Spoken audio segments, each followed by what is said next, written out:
ओम शांति। शिव बाबा ने कहा, परिवर्तन होगा, परिवर्तन की शुरुआत हो गई है। और बाबा ने समस्त ब्राह्मण परिवार को ये संदेश दिया है कि इस परिवर्तन को स्वीकार करें।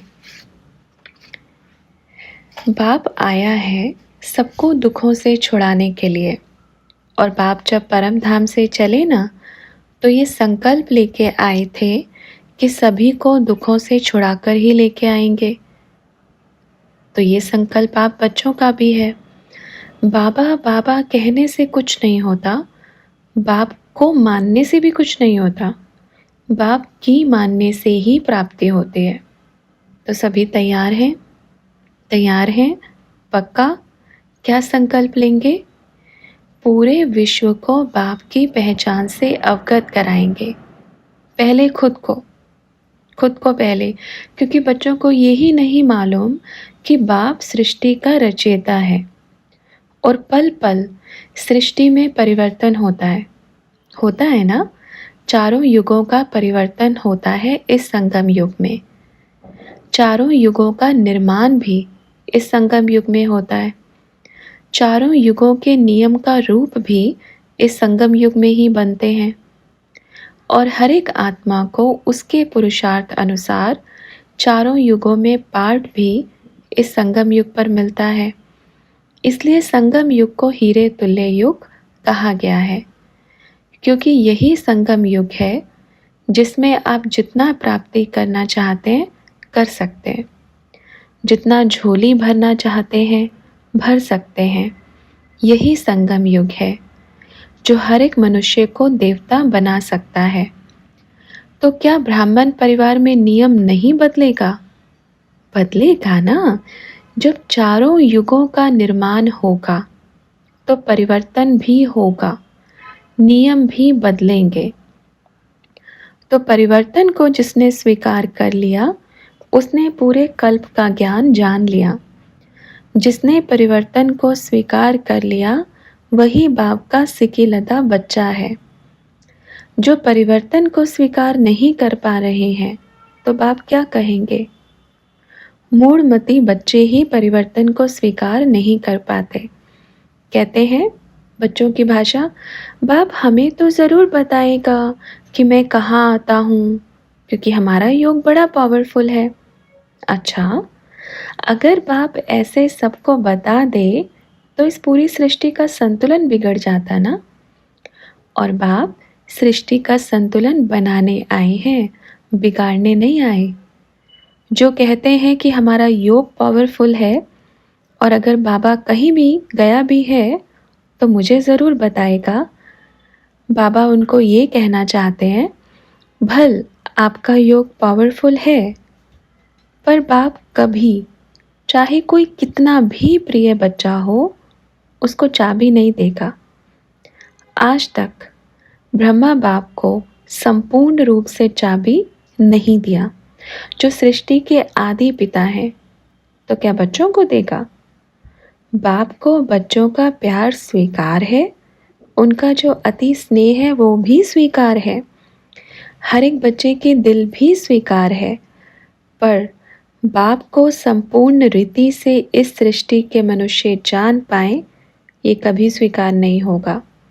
इसलिए उन बच्चों तक भी ये बात पहुँचे कि आपका प्यार स्वीकार है, पर सृष्टि का ज्ञाता नहीं बन सकता, तीनों लोकों का ज्ञाता आपको नहीं बना सकता। भविष्य क्या होने वाला है ये भी पास्ट का फिर भी बता सकते हैं, पर संपूर्ण तरीके से भविष्य की ओरिजिन बाप कभी किसी बच्चे को नहीं दे सकता। इसलिए बाप बाप है और बच्चे बच्चे हैं। बच्चा कभी अपने पिता का पिता नहीं बन पाएगा। बच्चा अपने पिता का बच्चा ही रहेगा, और उसी में ही बच्चों का कल्याण है, उसी में ही बच्चों की भलाई है। इसलिए बाप भोला तो है, पर इतना भी नहीं कि बच्चों को ये वरदान दे दे। ठीक है, तो परिवर्तन होगा, परिवर्तन की शुरुआत हो गई है। और समस्त ब्राह्मण परिवार कहो या विश्व कहो, इस परिवर्तन को स्वीकारें। जब सृष्टि की स्थापना हुई तो किसी को ये नहीं पता था कि विनाश भी होगा। किसी को नहीं पता था, पर किसको मालूम था? बाप को ना।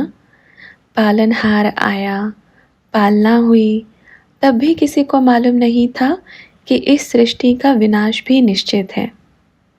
नहीं ना, क्योंकि समय ही नहीं था, पर ये सत्य बाप को मालूम था। पर अब जब सृष्टि का विनाश निश्चित है, ये बात सबको मालूम होगी। सबको मालूम होगी, क्योंकि अब घर चलने का समय है। ना स्थापना में मालूम पड़ा, ना पालना में। अब सबको मालूम है कि विनाश होने वाला है। क्यों? क्योंकि समय ही ऐसा है। तो स्वीकार है? सबको स्वीकार है? पक्का? बाप अपने अति प्रिय बच्चों को, अपने सभी बच्चों को देखेगा, और ऐसे बच्चों को जो वफादार, आज्ञाकारी, फरमान बरदार रहे हैं, उनको बाप अपनी छत्र छाया में ज़रूर रखेगा। अगर इनमें से कोई कमी बाकी है तो वो कमी कमज़ोरी निकाल देवे, क्योंकि अंतिम समय में इस हाथ के नीचे सबको आना ही पड़ेगा।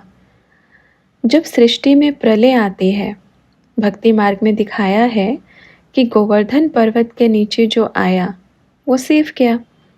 तो ये बाप का हाथ ही वो पर्वत है जिसके नीचे जो आएगा वो सेफ हो जाएगा। पर इसके नीचे आने के लिए ऐसा आज्ञाकारी पुत्र बनना है, ठीक है? हर एक बच्चा अपनी गति को तीव्र कर दे, नहीं तो प्रकृति अपनी गति को तीव्र कर रही है। बाप ने सब देखा। बच्चों को पूरे 5000 वर्ष का चक्र बाप ने देखा। हर एक आत्मा को शरीर छोड़ते हुए, लेते हुए देखा। बाप को हर एक बच्चे की पहचान हुई और हर बच्चे के पास भी जा रहे हैं। पर जब बच्चों की बारी आई बाप को पहचानने के लिए, तो बच्चों ने क्या कहा? हम नहीं मानते। क्या कहा? बाप ने क्या वायदा किया? आप ही मानेंगे, आज नहीं तो कल मानेंगे। ये बाप का वायदा है। और वैसे भी ये भी वायदा है, मानो या नहीं मानो, सच्चाई तो बदल नहीं सकते। अच्छा बच्चों, हर एक बच्चे को, ऐसे प्यार में डूबने वाले बच्चों को, दिलाराम के दिल पर राज करने वाले बच्चों को, ब्रह्मा बाप समान बनने वाले बच्चों को, बाप दादा का अति मीठा याद प्यार, और ऐसे संगम युग के महत्व को जानने वाले नॉलेजफुल बच्चों को बाप दादा का अति मीठा याद प्यार।